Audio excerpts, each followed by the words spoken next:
बच्चे बहुत मासूम होते हैं, बहुत चंचल होते हैं। ऐसा तो हो ही नहीं सकता कि बच्चे कभी कोई गलती ना करें, कोई शरारत ना करें। लेकिन कई बार बच्चों की किसी जिद की वजह से, किसी गलती की वजह से या किसी शरारत की वजह से पेरेंट्स इतने ज़्यादा परेशान हो जाते हैं, इतने ज़्यादा गुस्सा हो जाते हैं कि बच्चों को सुधारने के लिए, उन्हें समझाने के लिए पिटाई का सहारा लेते हैं। उस टाइम हमें ये लगता है कि बच्चों को सुधारने का बस यही एक तरीका है। अगर बच्चे पिटेंगे नहीं तो सुधरेंगे कैसे, समझेंगे कैसे? लेकिन उस टाइम हम ये भूल जाते हैं कि बच्चों पर पिटाई का कितना बुरा असर पड़ता है। तो आज की वीडियो में हम इसी टॉपिक पर बात करेंगे कि बच्चों पर पिटाई का क्या बुरा असर पड़ता है। वेलकम बैक, मैं दीपा अग्रवाल और आप सभी का मेरे चैनल पर एक बार फिर से स्वागत है। तो चलिए स्टार्ट करते हैं आज का वीडियो। बच्चे भावनात्मक रूप से कमज़ोर हो जाते हैं। अगर आप बच्चे को समझाने के लिए, उसे सुधारने के लिए पिटाई का सहारा लेते हैं तो बच्चे आपसे डरने लगते हैं। बच्चे को लगता है कि आप उसे प्यार नहीं करते, उसके मम्मी पापा उससे प्यार नहीं करते। कभी कभी बच्चे ये सोचते हैं कि मैं एक बहुत बुरा इंसान हूँ, या तो मैं अच्छा नहीं हूँ या मेरे मम्मी पापा अच्छे नहीं हैं, जो मुझे हर वक्त मारते रहते हैं, डांटते रहते हैं। इस तरह से बच्चा धीरे धीरे आपसे दूर होने लगता है और भावनात्मक रूप से कमज़ोर हो जाता है।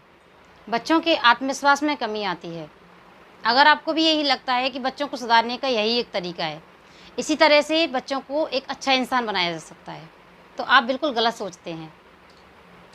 अगर बच्चे बार बार पिटते हैं तो बच्चों के आत्मविश्वास में कमी आती है।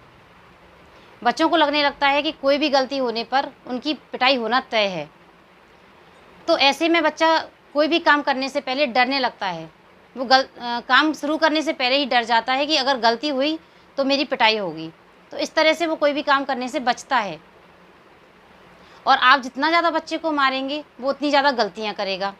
इसलिए बच्चों को पिटाई ना करके किसी और तरीके से समझाने की कोशिश करें। बच्चे गुस्सा करने लगते हैं और चिड़चिड़े हो जाते हैं। जब बच्चों की किसी गलती पर बच्चों को आप समझाने की बजाय उनकी पिटाई करते हैं तो ऐसे में बच्चे गुस्सा करना सीख जाता है। कभी कभी तो बच्चों का गुस्सा इतना ज़्यादा बढ़ जाता है कि वो आपसे बात नहीं करता, अपने आप को अकेला कर लेता है। वो आपसे कोई बात शेयर नहीं करता, फैमिली मेम्बर से किसी से भी कोई बात शेयर नहीं करना चाहता। और अपना गुस्सा निकालने के लिए बच्चे या तो अपने बहन भाइयों पर अपना गुस्सा निकालते हैं या खुद के ऊपर अपना गुस्सा निकालते हैं। कई बार बच्चों का गुस्सा इतना ज़्यादा बढ़ जाता है कि वो खुद को ही नुकसान पहुंचा लेते हैं। बच्चे भी हाथ उठाना सीख जाते हैं। जी हाँ, बच्चे हर बात अपने बड़ों से, अपने माँ बाप से या अपने आसपास के लोगों से ही सीखते हैं। तो जब भी बच्चे कोई गलती करते हैं तो आप उन्हें पनिश करने के लिए उनकी पिटाई करते हैं, उन पर हाथ उठाते हैं। तो बच्चे ये सीख जाते हैं कि किसी की कोई गलती होने पर उसको पनिश करने का, उसको सज़ा देने का बस यही एक अच्छा तरीका है। तो जब बच्चे घर से बाहर निकलते हैं, स्कूल में या सोसाइटी में दूसरे बच्चों के साथ खेलते हैं और किसी से कोई गलती होती है तो बच्चे उसकी पिटाई करने लगते हैं या उससे झगड़ा करने लगते हैं। बच्चे जवाब देना सीख जाते हैं।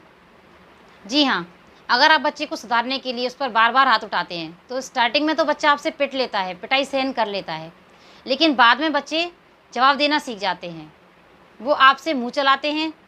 या आपने नोटिस किया होगा, जब आप बच्चे को मारने के लिए, उसे पीटने के लिए उस पर हाथ उठाते हैं तो वो पिटाई से बचने के लिए आपका हाथ पकड़ लेता है। तो आप समझ जाइए कि बच्चा आपसे बराबरी करने के लिए तैयार है और बच्चा विद्रोही हो रहा है। उम्मीद करती हूँ कि अब आप समझ गए होंगे कि बच्चों पर पिटाई का कितना बुरा असर पड़ता है। अगर आपको मेरा वीडियो अच्छा लगा तो मेरी वीडियो को लाइक करिए और ज़्यादा से ज़्यादा शेयर करिए और कमेंट करके ज़रूर बताइए कि आप अगला वीडियो किस टॉपिक पर चाहते हैं।